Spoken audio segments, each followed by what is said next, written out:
এইটা একদমই আমি ভাবতেই পারিনি।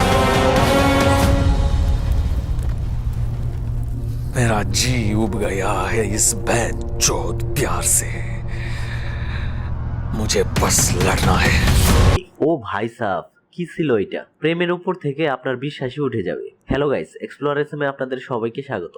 এখন আমি কথা বলবো অনেক প্রতীক্ষিত তেরে ইসমে মুভি ট্রেলারটি নিয়ে, যেখানে আছেন ধানুষ আর কীর্তি সানন। বলে রাখি, ট্রেলারটা যেমন ইমোশনাল তেমনই ইন্টেন্স, আর ধানুষের সেই ক্লাসিক অ্যাক্টিং আবার যেন খালবালি করতে হাজির। তেরে ইসমে ট্রেলারটি আমি 3-4 বার দেখলাম। ট্রেলারটি যা প্রমিস করছে সত্যি যদি তাই হয়, থিয়েটারে একদম আগুন লেগে যাবে। প্রেমে পাগল হবার একটা মাত্রা থাকে। যদি প্রেম, পাগলামি আর প্রতিশোধ এই 3টা জিনিস একসাথে দেখাতে চাই, তাহলে তেরে ইসমে ট্রেলারটি একটাবার দেখুন।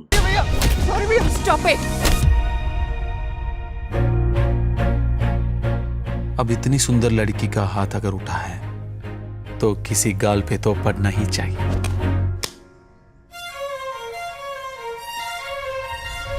এই মুভি সব লেভেল পার করে দেবে। মুভিটির স্টোরি যদিও তেমন একটা গেস করা যাচ্ছে না, বাট এইটা কনফার্ম মুভিটি অডিয়েন্স তো কানেক্ট করবেই। ট্রেলারের শুরুতেই ধানুষের সেই সিরিয়াস, ভাঙা মন, রাগে ভরা চোখ, এক মুহূর্তেই বোঝা যায় এই গল্প শুধু প্রেম না, এর ভেতরে লুকিয়ে আছে অনেক জটিলতা। আবার অপরদিকে কীর্তি সাননকে ট্রেলারে দেখা গেছে একদম আলাদা লুকেই, সিম্পল, ক্লাসিক কিন্তু গভীর ইমোশনাল চরিত্রে। ধানুষ আর কীর্তির কেমিস্ট্রি খুবই ন্যাচারাল এবং ইমপ্যাক্টফুল লাগছে। আর গাইস, ট্রেলারে যে সব ডায়লগ দিতে দেখা যাচ্ছে, এটা সাধারণ কোনো লাভ স্টোরি না। এখানে প্রেম আছে, হারিয়ে যাওয়া আছে, আর আছে রিভেঞ্জের তীব্র আগুন। আর সাথে এআর রহমানের ম্যাজিক ট্রেলারেও স্পষ্ট।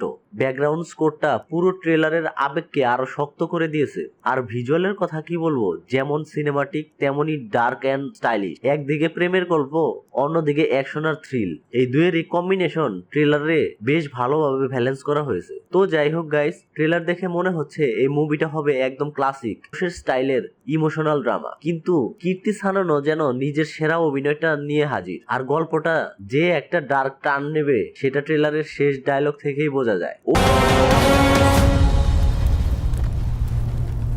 मेरा जी उब गया है इस बेचौध प्यार से। मुझे बस लड़ना है। ও ভাই সাফ, কোনো সন্দেহ নেই এই মুভি 2025 সালের বড় হার্ট ব্রেক রিলিজ গুলোর মধ্যে একটা হতে চলেছে। তো যাই হোক গাইস, আপনাদের ট্রেলারটা কেমন লেগেছে? ধানুষ আর কীর্তির এই কম্বিনেশন কি আপনাদের এক্সাইটেড করেছে? আপনাদের মতামত কমেন্টে জানাতে পারেন। ভিডিওটি ভালো লাগলে লাইক করে ফেলুন। তাহলে দেখা হচ্ছে নেক্সট ভিডিওতে। সে পর্যন্ত ভালো থাকুন। আর হ্যাঁ, এমন biography and movie related update পেতে আমার চ্যানেলকে সাবস্ক্রাইব করে পাশেই থাকুন। ধন্যবাদ। मुक्ति के पीछे भाग मत, अपने इश्क में इतना जल कि मुक्ति खुद तेरे पैरों में गिर के भीख मांगे कि स्वीकार करो मुझे।